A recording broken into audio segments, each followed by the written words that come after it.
Bismillahirrahmanirrahim. Assalamualaikum warahmatullahi wabarakatuh. Bismillah, walhamdulillah, wassalatu wassalamu ala rasulillah wa ala alihi wa sahbihi wa mawalah, amma ba'du. Rabbi syrahli sadri wa yassirli amri wahlul uqdatam min lisani yafqahu qawli.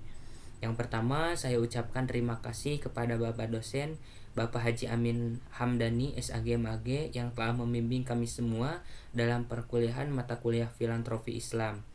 Dan juga terima kasih atas kesempatannya dari diri saya pribadi untuk memaparkan proposal yang telah saya buat untuk diajukan pada mata kuliah filantropi Islam ini. Baik, proposal yang saya buat ini berjudul mengenai pelatihan pengolahan pangan berbasis tepung terigu. Baik teman-teman dan Bapak dosen yang saya hormati, marilah kita mulai pemaparan proposal yang telah saya buat ini. Baik, pangan merupakan kebutuhan dasar hidup manusia, sehingga pangan menjadi hak asasi yang harus dipenuhi oleh manusia itu sendiri gitu ya. Dalam hal ini di Indonesia telah menciptakan undang-undang yang mengatur tentang pangan ini, yakni Undang-Undang Nomor 18 Tahun 2012 tentang pangan gitu ya. Kemudian filantropi Islam itu harus memberikan dampak yang positif. Dalam hal ini dampak pemberdayaan, dampak yang berkelanjutan kepada masyarakatnya. Oleh karena itu, saya mengangkat kegiatan pelatihan pengolahan pangan berbasis tepung terigu. Kegiatan ini tentunya memiliki dasar yang sangat kuat, di antaranya dasar hukum tadi Undang-Undang Nomor 18 Tahun 2012 tentang pangan, yang mana pangan harus dibuat dengan memperhatikan atau tidak bertentangan dengan agama, dengan keyakinan dan budaya masyarakat itu sendiri. Kemudian di dalam Islam mengatur makanan harus dibuat dengan halalan thayyiban. Di dalam hadis juga dikuatkan oleh hadis yang diriwayatkan oleh Imam Ahmad. Kemudian selain itu berdasarkan data yang saya temukan bahwasanya PBB melalui PAO membuat data bahwasanya di Indonesia itu memiliki data 16,2 juta jiwa kelaparan ya di rentang tahun 2020 sampai 2022. Hal ini banyak faktor yang menyebabkan hal tersebut. Salah satunya kemiskinan, sampah makanan dan lain sebagainya. Oleh karena itu, saya mengangkat pelatihan pengolahan pangan berbasis tepung terigu. Kalau tepung terigu itu karena melihat kekayaan sumber daya alam Indonesia, baik sumber daya alam hayati maupun hewani yang sangat kaya gitu ya. Di antaranya menurut Bappenas bahwasanya Indonesia memiliki 100 jenis seralalia yang dapat diolah menjadi tepung, kemudian memiliki 450 jenis buah, 100 jenis kacang-kacangan dan 250 jenis sayuran. Nah, kegiatan ini diharapkan gitu ya dapat bersama-sama berkolaborasi dengan Baznas yang ada di Kabupaten Bandung gitu ya, karena kegiatan ini akan menyelenggarakan pelatihan pengolahan pangan untuk meningkatkan keterampilan dan mempromosikan pemanfaatan sumber daya lokal. Baik, slide selanjutnya gambaran umum. Nah, tadi proposal ini berjudul mengenai pelatihan pangan pengolahan pangan berbasis tepung terigu berkolaborasi dengan Baznas Kabupaten Bandung.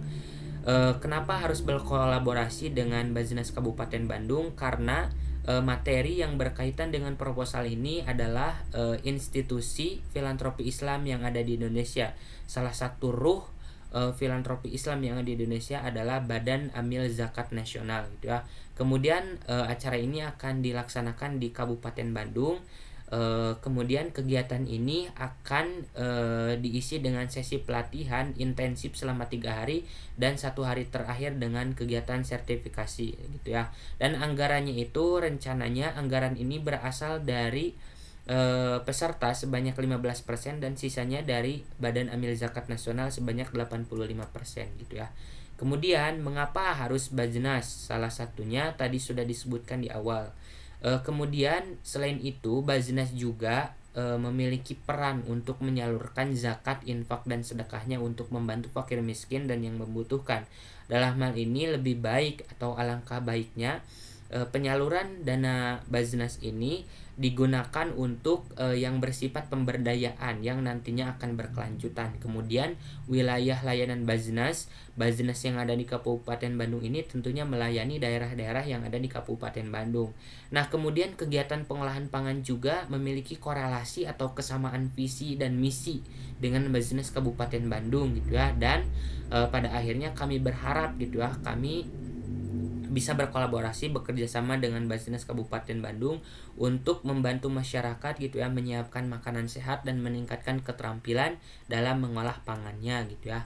Kemudian analisis kebutuhan, mengapa harus kegiatan pengolahan pangan gitu ya. Yang pertama, tingkat keterampilan gitu ya. Peserta pelatihan yang akan mengikuti pelatihan ini memiliki tingkat keterampilan dasar pengolahan pangan gitu ya. Kemudian kedua, harapannya gitu ya, mereka yang telah mengikuti kegiatan ini dapat mengamalkan keterampilannya gitu ya kepada keluarganya, kepada lingkungan sekitarnya sehingga berdampak luas. Ketiga, interaksi yang akan kami bangun pada pelatihan ini menggunakan interaksi sosial dan komunikasi yang positif gitu ya. Kemudian yang keempat, pelatihan ini juga pendekatan praktis atau learning by doing gitu ya.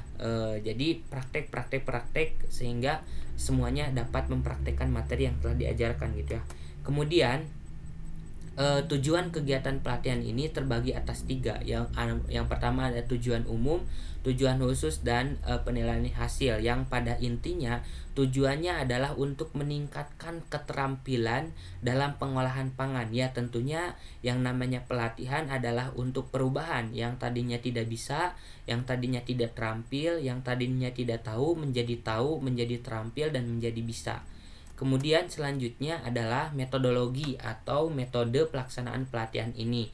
Yang pertama adalah belajar dengan mengamati. Nanti akan diperlihatkan demo bagaimana pengolahan pangan yang baik dan benar sesuai dengan kuantitas gitu ya, bahan itu sendiri sehingga menjadi makanan yang berkualitas. Kemudian pembelajarannya akan berjalan dengan santai dan enjoyable sehingga peserta dapat menikmati pelatihan ini dan memahami kegiatan ini dengan baik. Kemudian media sosial, kami akan membangun grup media sosial, baik itu grup WhatsApp, Facebook dan lain sebagainya untuk bisa saling berkomunikasi dan bertukar informasi di dalamnya. Dan yang terakhir adalah kami akan mensertifikasi dan peserta akan mendapatkan sertifikat apabila mereka lulus tes ujian sertifikasi gitu ya, sehingga mereka keterampilannya akan diakui gitu ya. Kemudian bagaimana sih rencana kegiatan pelatihan ini? Terbagi dalam 4 sesi, 4 hari. Hari pertama sesi pembelajaran, teori dan praktek pengolahan pangan. Hari kedua sesi demonstrasi, presentasi demo pengolahan pangan.